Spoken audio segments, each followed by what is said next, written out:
We decided to continue the collaboration of ceramics and sound by inviting two pairs of artists to collaborate together. It was a logical step to start offering residencies because we've got accommodation that we offer at the Ceramic House, and now both Joseph and I have got studios at Phoenix. So we actually have all the resources we need to invite other artists to come and work here and live here. It's been an absolutely brand new experience for everybody involved. None of the ceramic artists have worked with sound artists before, and vice versa. We invited the ceramic artists to come and live at the Ceramic House for 5 weeks and use that time to make a new body of work. The sound artists have been visiting and responding to the process that has in some ways been led by the ceramic artists. Part of that is a practical consideration because ceramics is a very time-intensive process. The landscape islands theme for me became what is the meaning of nature?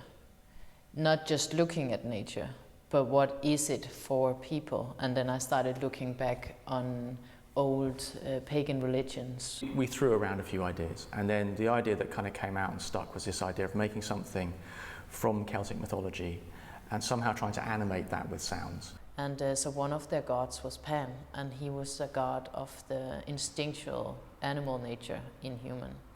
It kind of is this intuitive process of working with the essence of something, and while I'm in the clay sculpting, it becomes more and more clear what it is about. We're both quite keen that the sounds are not just an illustration of the sculpture, but they kind of add some kind of new thoughts to it or something like that. And so what I'm doing at the moment is gathering sounds, and then we're going to try those out when I come back. Mike has been really good at really getting my thoughts and adding sound to the universe I'm trying to make around the work. It just brings in so many different layers of meaning. Yeah, that's what we're hoping, is that the final piece is kind of more than the sum of the parts.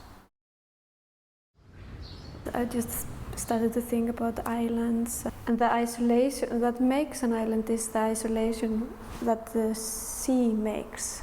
And of course then it draws you to the beach and the coastline. So once I started to hook up with Ingeborg and got to know her inspirations, I sort of started to develop ideas from there. She talked about sort of the beach as you have the depth, the land and the sky, so it's very sort of three-dimensional. So I thought about using a surround sound and different speaker elevation as well. I have been building up these sculptures in reaction to the stones on the beach in Iceland. Ingeborg had said that she was interested to sort of play, sort of make sounds with the sculptures. So I thought that was a really nice idea. So that's how we decided to create the sounds. So I brought a violin bow and we bowed the sculptures. We used some of the stones from the beach to play around with inside, create sounds with that, and just the sculptures on top of each other. And then we brought the stones into the piece, like the sound of real stones to my ceramic stones, and that gave an opportunity to bring actual stones into the installation.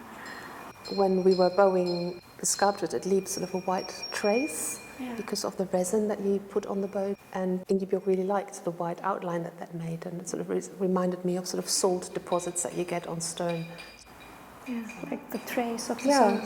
So I really like that, the sound leaving a trace on the sculptures and the sculptures leaving a trace in the sound.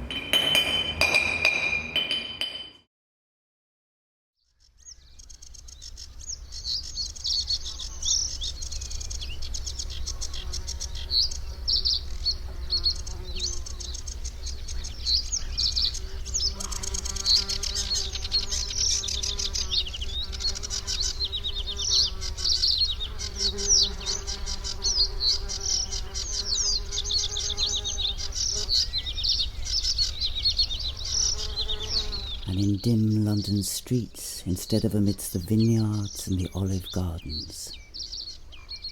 We know what happened to those who chanced to meet the great god Pan.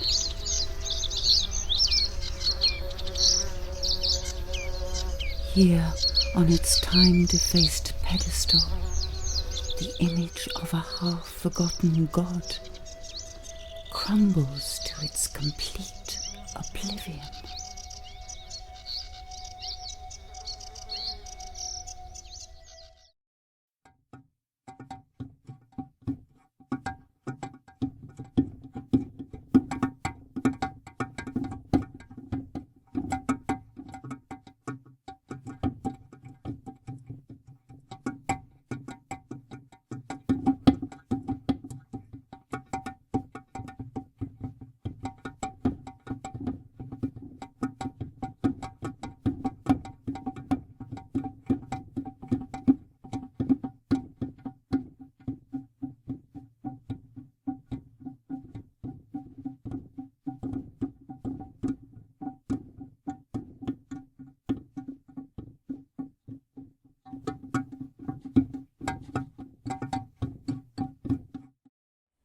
I've really enjoyed having the artists around all the time, that we can just continue the conversation at any time about what's happening and what we're all making and what the end result might be.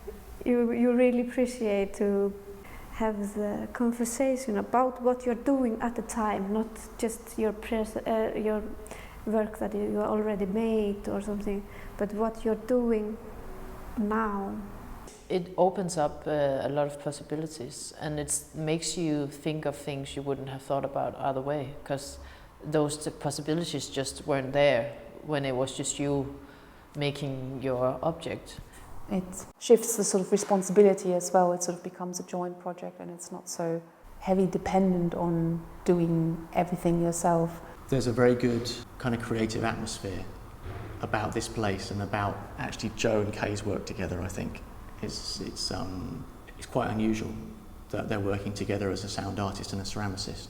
The things that you learn from just being in an environment with peers, because a lot of us artists spend a lot of solo time in the studio. And you're right, it's interesting, this thing about working with people that you respect and people who you can learn from, that we could all get down to a very detailed conversation about practice immediately. And it couldn't happen in any other context. Like that. And then outside, you know, One big happy family.